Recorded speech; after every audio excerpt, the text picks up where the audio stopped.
Olá!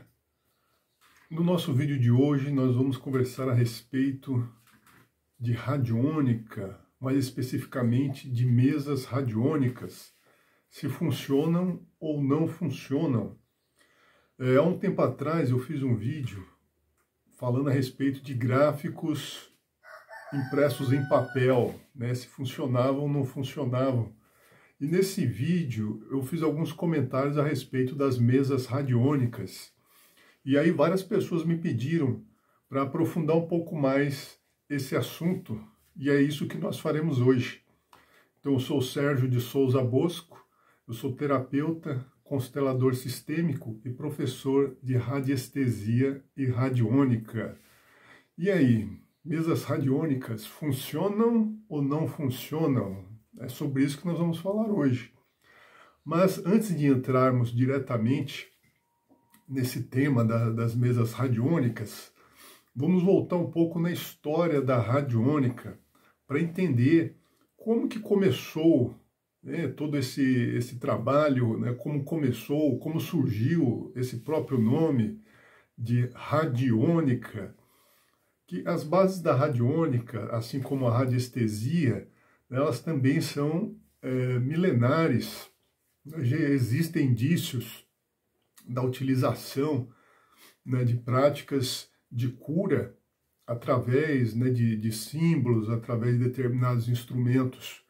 Mas ela começou a ser observada de um ponto de vista, né, mais técnico a partir ali da década de 20, né, através do trabalho de um médico americano chamado Albert Abrams.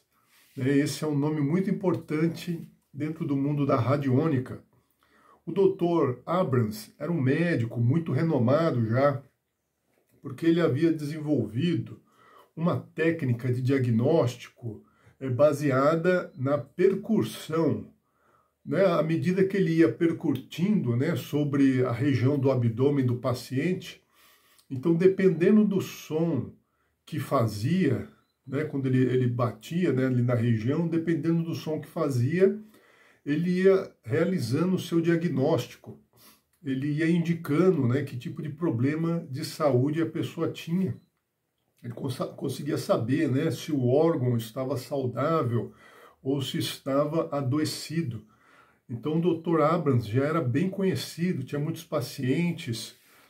E aí ele foi aprofundando essa sua técnica, né? Ele era um homem muito inventivo. Então, a partir dos estudos que ele foi fazendo, ele descobriu que se o paciente estivesse aterrado, ou seja, se tivesse um fio, né, ligando o paciente à terra, melhorava o diagnóstico, né, facilitava para ele fazer o diagnóstico. Então, os sons ficavam mais fáceis, né, de serem ouvidos. E ele começou a fazer várias experiências nesse sentido. Então, colocava um fio, né, ligando o paciente ao chão, né, depois ele dava alguma haste de metal, a pessoa colocava a haste de metal na testa, essa haste era aterrada. Então, ele passou a fazer diversos experimentos. Um dos experimentos que ele fez foi pegar uma pessoa, né, que estava adoecida e uma outra pessoa sã, e ligou através de um fio essas duas pessoas. Né? Ele pegou um fio elétrico, né, e passou esse fio, né, ligou esse fio na pessoa adoecida e na pessoa sã. E aí ele percebeu que a pessoa sã, à medida que ele ia fazendo aquela técnica dele, né, de percussão, apresentava os mesmos sinais que a pessoa adoecida. Né? E quando ele tirava o fio, esses sinais desapareciam na pessoa sã. E isso deixou ele, como a gente fala, né, com a pulga atrás da orelha, para entender melhor o que estava acontecendo. E a partir dali ele começou a desenvolver várias experiências. Né, e uma delas ele desenvolveu um equipamento para conseguir medir, né, aquela frequência que estava atuando ali sobre a pessoa. Então, nesse aparelho, né, consistia de uma caixa com alguns potenciômetros, ou seja, né, eram botões como aqueles botões de rádio, né, que a pessoa vai girando, né, e esses botões ele tinha uma graduação de 0 até 10. Então ele ligava nesse equipamento na pessoa na qual ele ia fazer o diagnóstico e ele ia girando o botão. Aí quando emitia um som mais agudo, indicava que ali ele tinha conseguido sintonizar aquela frequência. Então, digamos que a caixa tivesse 4 botões, 5 botões. Então, ele ia girando o primeiro. Aí, se no número 4 saísse um som agudo, ele marcava 4. Aí, ele ia para o segundo botão e ia girando. Digamos que no número 6 fez um barulho mais agudo, então ele anotava o número 6. E assim ele ia fazendo. E com isso, ele foi estabelecendo padrões para as doenças. Então, para a tuberculose, né, tinha um determinado número, né, um exemplo, 4, 5. Né, para sífilis, tinha um outro número, que ele foi descobrindo através desse equipamento. E a partir daí ele começou a desenvolver algumas teorias de que, né, os tecidos humanos, através dos seus processos químicos físicos, emitem frequências. E essas frequências, elas podem ser detectadas. E ele continuou suas experiências. Né? Então, da mesma maneira que ele conseguia diagnosticar, né, os problemas de saúde através dessas frequências e estabelecendo índices, né, ou seja, essas numerações para cada tipo de doença, ele começou a testar também se esses problemas de saúde não poderiam ser tratados da mesma maneira, ou seja, estabelecendo frequências para cada tipo de doença. E aí ele começou a fazer diversos testes nesse sentido. E realmente começou a apresentar resultados positivos. Então, através da emissão de determinadas frequências, ele conseguia trabalhar a cura, né, da tuberculose, da sífilis, né, a gonorreia, que eram doenças as quais ele mais trabalhava na época. E, com o tempo, essa gama, né, de problemas de saúde começou a se expandir, à medida que outras pessoas também começaram a adotar, né, esse equipamento que ele desenvolveu e a praticar. Né? Então, esses índices, né, de problemas de saúde se multiplicaram, né, chegaram a milhares de índices indicativos, né, de questões de saúde. E, continuando as suas pesquisas, o Dr. Abrams descobriu também que não era necessária a presença da pessoa para ele poder fazer o diagnóstico. Bastava algumas gotas do sangue da pessoa. E com essas gotas do sangue, ele conseguia realizar ali o diagnóstico e ter bons resultados também com os tratamentos através das frequências. E assim ele foi desenvolvendo, né, o seu trabalho. Né? Ele descobriu também da importância das cores. Eu vou ler um trecho aqui. Quem tiver interesse, né, em aprofundar os seus estudos, tem um livro do Antônio Rodrigues que se chama Radiônica. Né? É realmente um livro muito bom que vai contando essa história, né, de como surgiu aí a radiônica. E eu vou ler um trecho aqui a respeito, né, da utilização. Ó. O Dr. Abrams desenvolveu um método de tratamento cujo aparelho de nome osciloclast promovia a emissão de certas frequências, o que melhorava os sintomas do paciente. Um dos aperfeiçoamentos foi a adição de luzes coloridas, tanto no aparelho de detecção quanto no de emissão. A razão da utilização das luzes coloridas é que as radiações das doenças eram mais visíveis na presença de cores específicas. Assim, as radiações da tuberculose eram mais potentes de luz vermelha, os estreptococos mais visíveis sob luz verdes e os estafilococos sob luz azul. Também as inflamações eram mais nítidas com a luz amarela. Então ele começou a testar luzes, né, através de lâmpadas coloridas. E ele foi vendo que essas luzes também interferiam de alguma maneira, tanto no diagnóstico quanto no tratamento. Aqui tem não sei se vocês vão conseguir, deixa eu colocar aqui, ó, uma foto do equipamento que ele utilizava. Ó. Então eu recomendo esse livro, ó, Radiônica, do Antônio Rodrigues. Então quem quer, né, aprofundar um pouco mais o entendimento da radiônica, esse livro aqui é fundamental. Então esse trabalho, né, do Dr. Abrams começou a surtir resultados muito positivos. E outros médicos também começaram a adotar essas técnicas. E esse equipamento começou a se multiplicar. Tanto que, mais ou menos na década, né, de 30, já haviam convenções de médicos que se utilizavam desses equipamentos. Né? E na primeira convenção que foi realizada, foi o momento no qual surgiu o nome radiônica, né? Porque eles precisavam atribuir, né, uma nomenclatura para essa técnica. Então chamou-se de radiônica, né? Rádio de radiação e íon de íons, né? Juntando, né, esses dois termos, criou-se esse nome de radiônica. E outras pessoas, né, outros profissionais da área da saúde, começaram também a realizar pesquisas com esses equipamentos. Né? E uma delas também é muito importante, deixa eu ler aqui o nome dela, foi a doutora Ruth Draw. Né? Ruth Draw, né, faleceu em 1965 na cadeia. Né? E por que isso aconteceu com a doutora Ruth? Porque os trabalhos que ela foi desenvolvendo começou a surtir tantos resultados que gerou, né, uma perseguição por parte, né, das autoridades. E ela acabou sendo presa como charlatã, né, e faleceu na cadeia, né, no ano de 1965. E esse tipo de história, infelizmente, se repetem. Né? O Dr. Abrams também foi perseguido, né? Ele não chegou a ser preso, mas foi perseguido pelos seus equipamentos, né, que ele desenvolveu.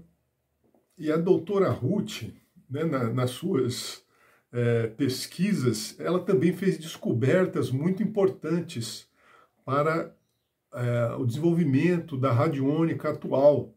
Então ela percebeu que se ela poderia diagnosticar através de índice, ou seja, né, de sequências numéricas, e se poderia ser, o paciente poderia ser tratado também através dessas frequências, então ela levantou a hipótese que talvez ela pudesse transferir essa frequência para a água. E essa água poderia também ser um instrumento de cura, e a partir dela começou a desenvolver experiências e obteve resultados positivos. E aí ela desenvolveu o que ela chamava de água vibrada. Ela transferia, né, através desses equipamentos eletrônicos, né, elétricos, né, aquelas frequências para um copo d'água.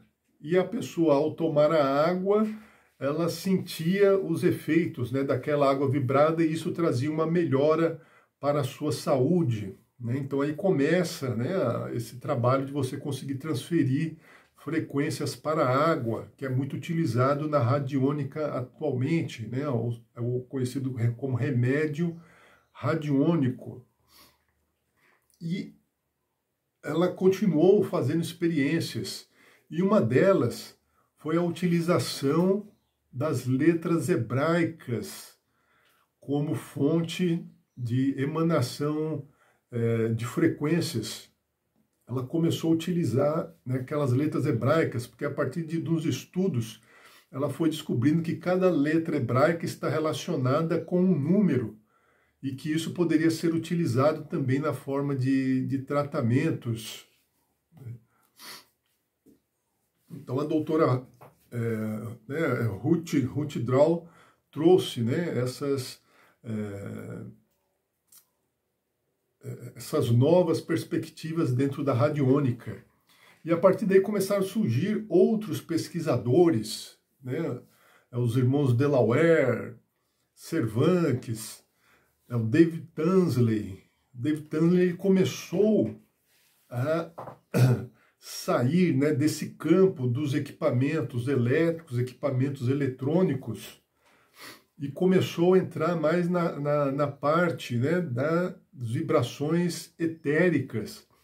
Então ele foi um dos primeiros, né, se não o primeiro, a constatar que essas mudanças, né, que essas frequências, elas agiam no campo etérico e não basicamente no campo físico.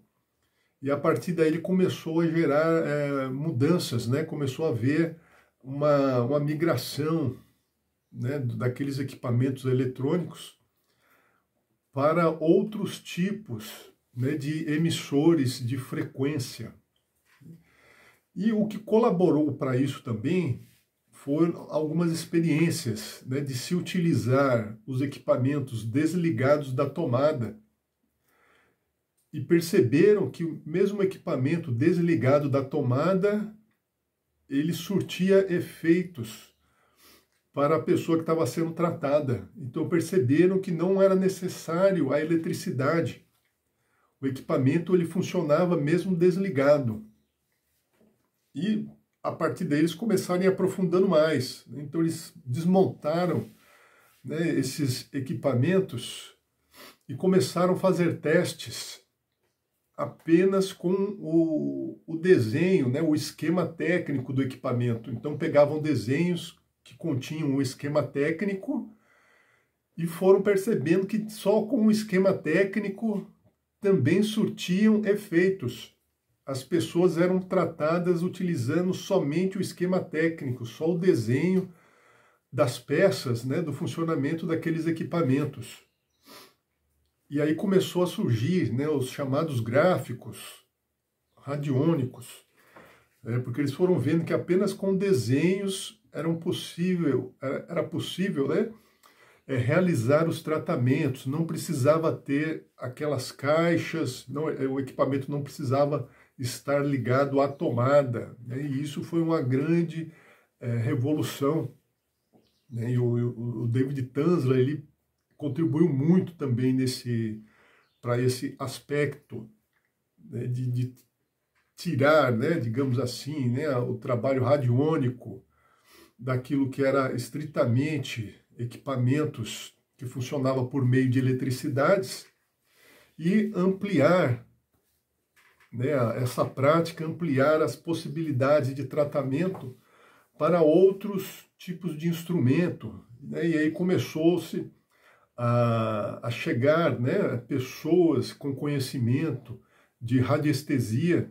Então começou-se a utilizar, né, o pêndulo para fazer as medições e os diagnósticos, porque até então essas pessoas, né, Albert Abrams, a doutora Ruth Dawes, não eram radiestesistas, né, eram pessoas que trabalhavam no campo da saúde e através, né, do equipamento, da colaboração de pessoas que conheciam, né, essa parte dos equipamentos eletrônicos, foram desenvolvendo esses equipamentos, mas eles não eram da área da radiestesia, né? Os radiestesistas começaram a adentrar, né, começaram a se aproximar desse campo da radiônica, né, algum tempo depois. E com isso também acabou ampliando as possibilidades, né, porque já começaram a trazer o pêndulo para fazer os diagnósticos. Então, com aquela base, né, que havia sido desenvolvida dos índices para cada doença, né, então começou a trabalhar-se também com o pêndulo, aproveitando, né, alguns materiais que já haviam sido desenvolvidos. Então passou-se a fazer o diagnóstico sem a necessidade daqueles equipamentos eletrônicos. E até hoje ainda existem esses equipamentos eletrônicos. Um que é muito conhecido é o Hieronymus, né, que foi um dos poucos que foram aprovados, né, pelas autoridades americanas. Então, atualmente, ainda se utiliza, né, tem pessoas que se utilizam desses equipamentos, desses instrumentos para fazer os seus diagnósticos e fazer os seus tratamentos, através da emissão de frequências. Né? Mas com a chegada de radiestesistas a esse campo, né, da radiônica, começou-se a expandir, começou-se a testar, né, vários tipos de desenhos, de figuras. Muitas figuras eram cópias, né, de peças daqueles equipamentos eletrônicos. Começou-se a se agregar também figuras do alfabeto hebraico, e a partir daí muitas pessoas começaram a desenvolver e a testar vários tipos de figuras, né, imagens oriundas, né, do budismo, né, oriundas de outras áreas e religiões que já eram utilizadas, né, para meditação e para processos de cura, começou a ser integradas e começou-se a testar essas imagens. E foi se desenvolvendo e se definindo, né, os gráficos que nós conhecemos hoje. E até hoje muitas pessoas desenvolvem os seus próprios gráficos, né, de radiônica. Mas para isso é importante, né, ter algum conhecimento e testar, né, testar muito para realmente garantir que aquele gráfico funciona, para não sermos enganados, né, pela nossa vontade, né, de que ele funcione. Então precisa testar muito aqui, até concluir que realmente ele gera um efeito. Então essas são as bases, né, da radiônica, né, de uma maneira muito resumida. Então tem esse livro, né, que eu indiquei, tem outros livros muito bons aqui também, né, Radiônica, né, Radiônica, Ciência do Futuro, professor Juan Ribot, né, muito bom. Radiônica e Radiestesia, né, doutora Anne Hartman, também é muito bom, né? E existem outros livros muito bons a respeito, né, dessa técnica, né? Esses são os mais atuais a respeito disso. Então, quem deseja, né, estudar, entender um pouco melhor, quem deseja trabalhar com radiônica, é importante ter essa base teórica, entender como é que surgiu, o que, né, existe por trás, né, desse trabalho dos remédios radiônicos, dos gráficos da radiônica. Porque quanto mais conhecimento, quanto mais nós entendemos do processo, melhor é o nosso trabalho. Porque a partir desses estudos, né, com esses equipamentos elétricos, foi-se cada vez mais percebendo que o elemento mental tinha tinha uma grande importância nesses trabalhos com a radiônica. Né? A partir do momento que começou a se perceber que não era necessário o equipamento, mas apenas o esquema do equipamento já gerava um resultado, as pesquisas começaram a sair daquele campo físico e começou a entrar neste campo de entender, né, quais eram aquelas forças que agiam sobre aquele desenho e sobre a pessoa que estava recebendo o tratamento e que geravam uma cura. E a partir dessas pesquisas, então se percebeu que existia uma tríade aí, né? Então existia a pessoa que estava recebendo o tratamento, existia o desenho, ou o gráfico, né, como nós chamamos hoje, e o terapeuta. Então, a partir, né, da inter-relação desses três elementos, terapeuta, o gráfico, ou desenho, e o paciente, era a partir dessa interação que a cura acontecia. Isso significa que quanto mais nós entendermos esse processo, mais efetivo será o resultado do tratamento. E como eu comentei, a partir daí começou a surgir, né, diversos tipos de gráficos, desenhos utilizados para os tratamentos. E os tipos de materiais também. Começou-se a pesquisar a utilidade, né, de materiais, que tipo de material seria o mais adequado para produzir, né, esses gráficos, esses desenhos. E com o tempo se percebeu que o material, ele interferia, né, no resultado, mas esse não era o elemento preponderante, né, porque fizeram-se vários testes, né, com gráficos de papel e eles funcionavam, né, gráficos em madeira funcionavam. Aí, o que se notou através das experiências é que a diferença estava na potência de cada material.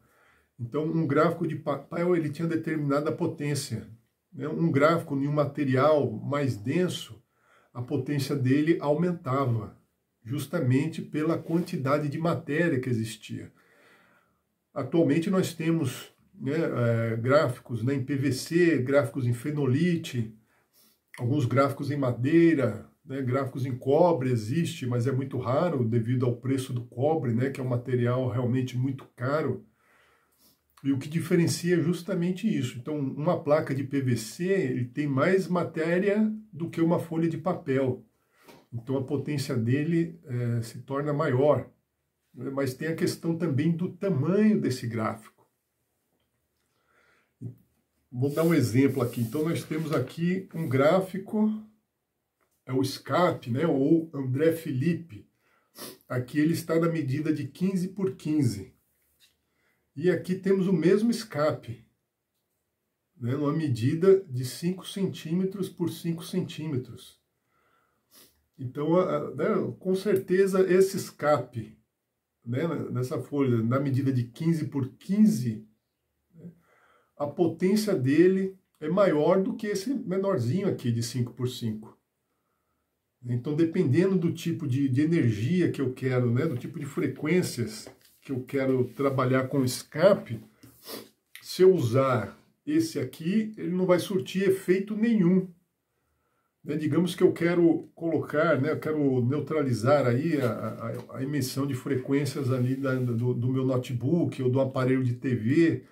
Se eu colocar um desse, né, o resultado, né, vai ser praticamente nulo, porque a emissão é muito maior do que a capacidade que ele tem para trabalhar naquela frequência. E um outro detalhe também.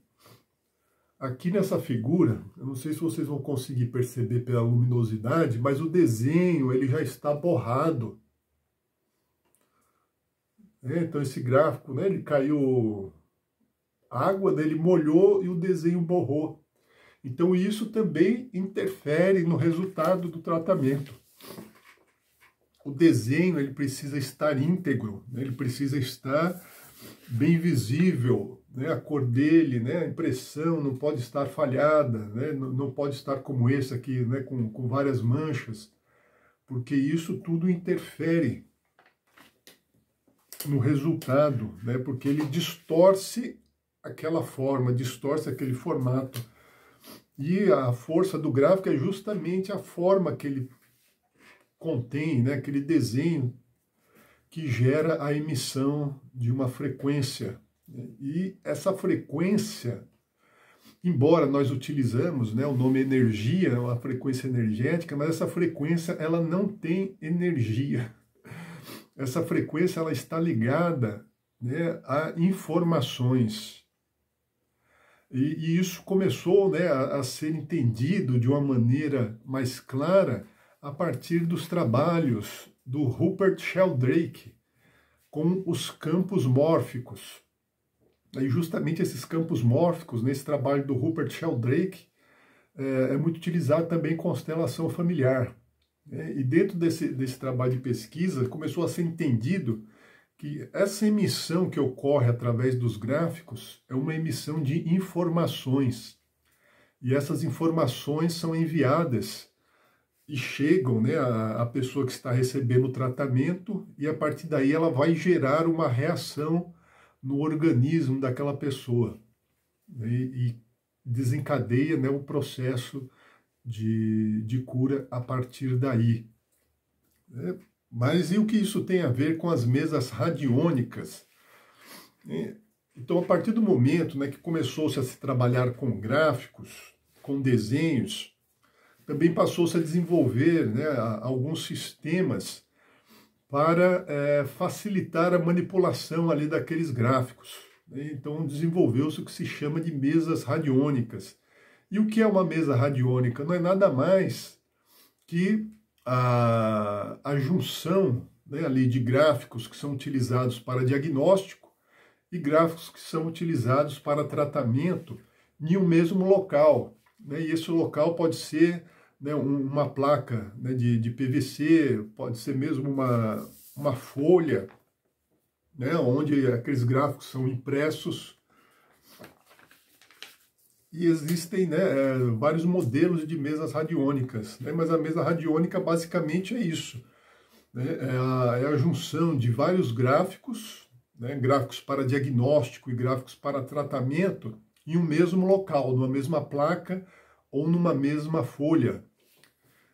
Isso, né, foi feito para facilitar, né, o manuseio, porque às vezes a pessoa não queria, né, tá folheando, pegando gráficos, então começou-se a agregá-los, né, em um mesmo local, né, e a partir daí surgiu o que nós chamamos de mesas radiônicas. Agora é muito importante a gente levar em consideração algumas questões, né? Então, por exemplo, né, eu não vou mostrar todas, mas essa daqui é um tipo de mesa radiônica.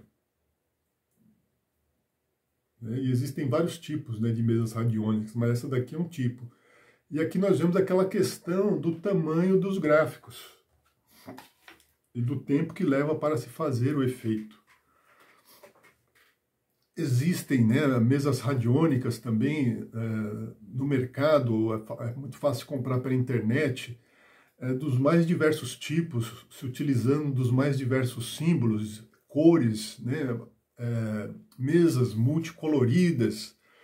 E aí a gente começa a pensar, porque nós já sabemos que as cores, elas também têm uma frequência energética, né? Então cada cor, na verdade, ela é um aspecto da luz branca, né, que a partir do momento, né, que o nosso cérebro entra em contato com essas frequências, ele traduz como cores. E as cores, elas interferem também no nosso organismo. Então, se nós pegamos uma mesa radiônica, onde existem muitas cores ali misturadas, né, e isso é fácil da gente ver, né, basta uma rápida pesquisa na internet, a gente vai encontrar muitas mesas assim, com várias cores, né, são até bonitas de se ver. Mas aí é o questionamento, será que aquelas cores não interferem no tratamento que está sendo realizado?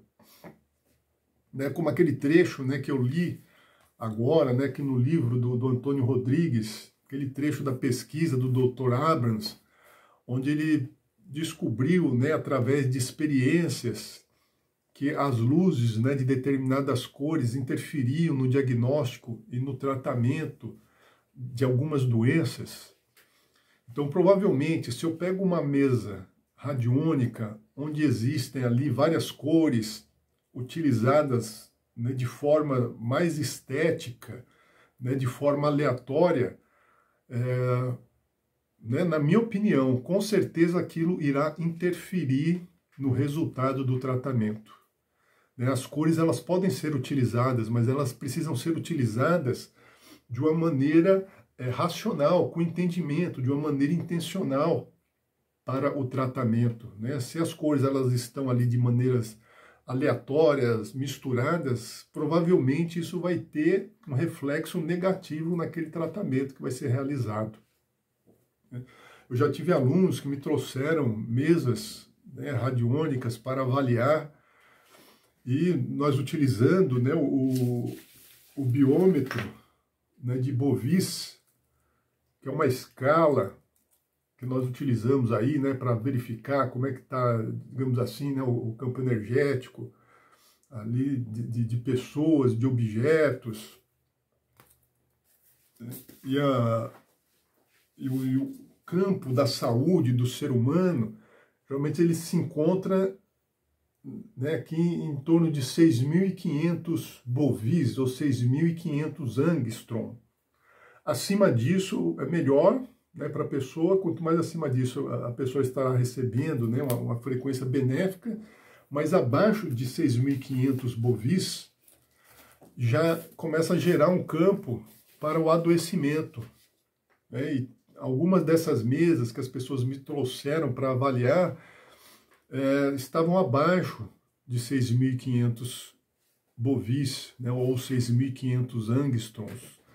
Teve uma particularmente que estava em 3.000. E a pessoa realmente ela me fala, olha, depois que eu comprei essa mesa eu comecei a me sentir mal. Né, não me sinto bem, né, tem muitas coisas acontecendo na minha casa, e aí nós identificamos ali que uma das possíveis causas era justamente aquela mesa. Porque ninguém sabia a maneira como ela foi feita, né, e era uma dessas mesas muito coloridas, alguns símbolos também radiônicos ali que foi possível perceber que não estavam, né, dentro de um padrão, né, de forma, né, sua forma estava distorcida. E isso vai gerando um efeito contrário àquele que nós queremos. Então as mesas radiônicas, elas funcionam, mas é preciso que tenha um entendimento, né, é preciso que tenha um conhecimento a respeito daquilo que a gente está utilizando. E aí entra uma outra pergunta também que me fizeram. Radiestesista e operador de mesa radiônica é a mesma coisa? Não é a mesma coisa.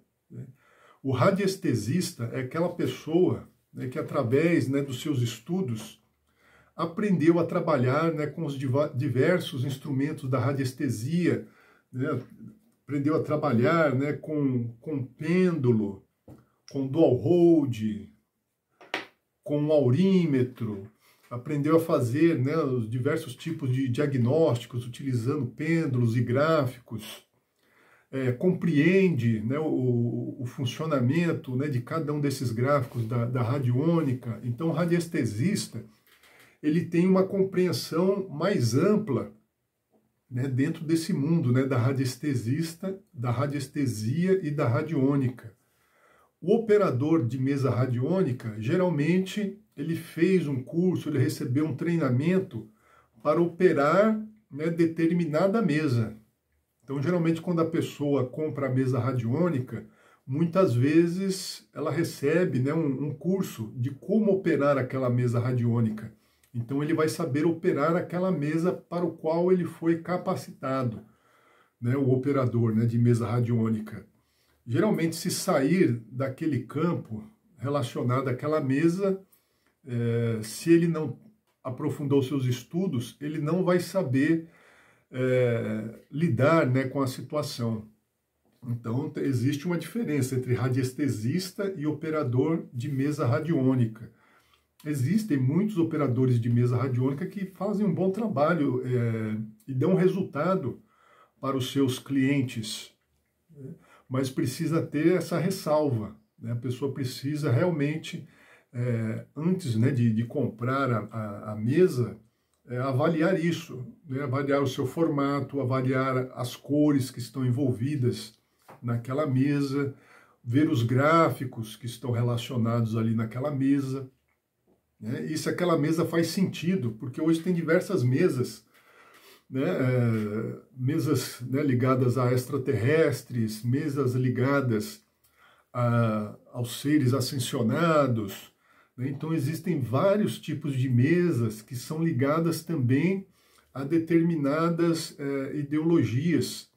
Então é importante a pessoa saber se ela se liga a isso, né? Então, se eu não acredito em extraterrestre, eu não vou usar uma mesa ligada, né, a seres extraterrestres, porque aquilo não faz sentido para mim, né? Se eu não acredito, né, nos seres ascensionados, então eu não vou adotar uma mesa que trabalha, né, com seres ascensionados, porque aquilo não faz sentido para mim.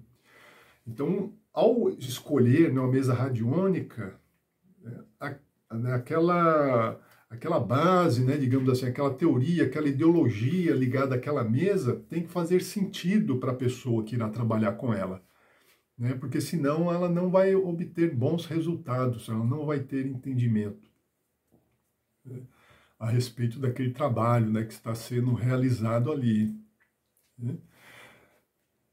Então, de maneira geral, né, as mesas radiônicas elas funcionam, mas dependendo de como elas foram construídas, elas podem beneficiar ou elas podem prejudicar a pessoa que está recebendo o tratamento.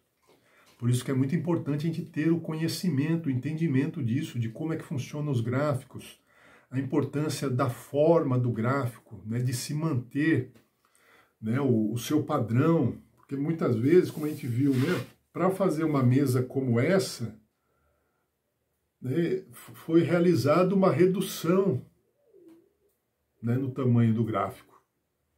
Né? Então, se na hora de fazer essa redução não se mantiver as proporções, vai alterar a figura.